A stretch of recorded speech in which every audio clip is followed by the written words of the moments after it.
You know the feeling. You see those perfect glossy photos online and you think, that's it. That's the dream vacation. But what happens when you get there and the reality is, well, a little different? Today, we're going to dive into a real-world travel review that perfectly captures that expectation versus reality moment. We're going to see what went wrong when the brochure didn't quite match the experience on the ground. And this is the very first line from our reviewer. Talk about setting the stage, right? This one sentence is the warning shot, the thing that tells you there's a huge gap between what was promised and what they actually got. This is really the heart of the whole story. So let's set the scene.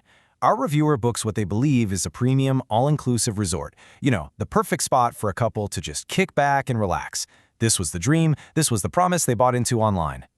But yeah, that dream started to crack pretty much right away.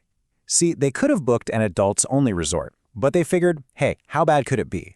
Well, they quickly realized their mistake. The place was absolutely packed with kids, and there were zero quiet adults-only spaces to escape to.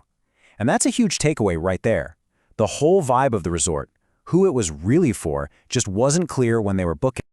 Now, what's so fascinating about this review is that it's not all negative. Not at all. In fact, it's really a story of two totally different experiences happening at the exact same time, the people who worked there and the place itself.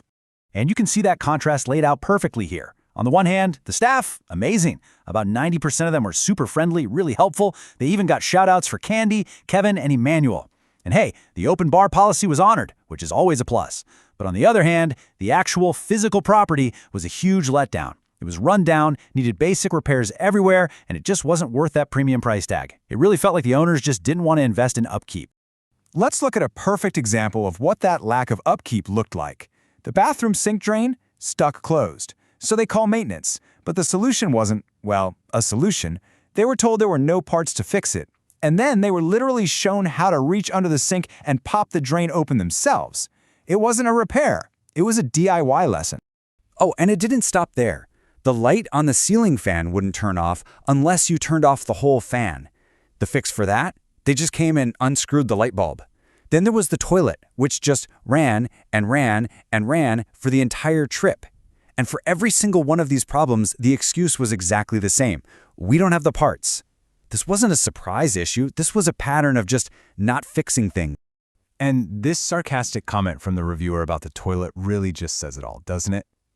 It's funny for sure. But you can just feel the frustration of a guest watching all this water get wasted while their simple requests are being completely ignored. You know, it wasn't just the broken stuff, though. The resort also had some, let's call them strange and completely undisclosed policies that just added a whole other layer of weirdness to the trip. So, for starters, surprise, the resort was pet-friendly, another little detail that was conveniently missing from the website. This became obvious when one family's dog was just barking its head off by the pool, and then the next day, the owner just let it roam around off-leash. Not exactly the relaxing, quiet, poolside atmosphere you're paying for. Okay, and then there was the minibar saga. Our reviewer notices it hasn't been restocked, so they ask. And they're told it only gets restocked every other day. Not like Mondays and Wednesdays, but on a bizarre, rolling 2-day schedule unique to each guest. And when they ask why, nobody had a clue. The only answer they got was owner's policy. And just to put this in perspective, this super strict every other day rule was for this tiny little selection of drinks. We're talking 2 Cokes, 2 waters, 2 juices, and 2 beers. It's just such a weirdly rigid policy for such a small thing, especially at a place that calls itself all-inclusive. So, the lunch buffet was getting pretty old, pretty repetitive. The reviewer was just about to give up on the food options entirely. But then, while scrolling through other online reviews, they saw mention of something else. And this part is just incredible. It turns out the resort had a whole wood-fired pizza menu, available all day, every day. But here's the thing. It was basically a secret. It wasn't published anywhere, staff didn't tell guests about it, nothing. This lack of information was everywhere. The English version of the property map was on backorder too. Our reviewer had to literally take a photo of a server's order pad and translate it just to figure out what they could eat. So, after all that, the great staff, the rundown resort, the DIY repairs, the secret pizza, what's the final verdict? How do you even begin to sum up an experience like this? Well, the rating is simple, and it is harsh. 3 stars. And then they add that little caption, at best.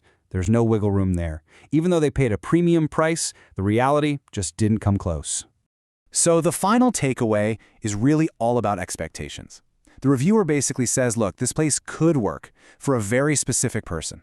Maybe a family on a tight budget that cares more about all-inclusive food than how nice the property is. But for a couple, or for anyone who wants that premium experience from the glossy photos, absolutely not. It was, plain and simple, overpriced for what it was. This whole story is just a perfect case study in the massive gap between slick marketing and the real world. It really leaves us with the big question, doesn't it? The next time you're booking a trip based on those picture-perfect photos, how much can you really trust what you're seeing? And what might be hiding just outside the frame?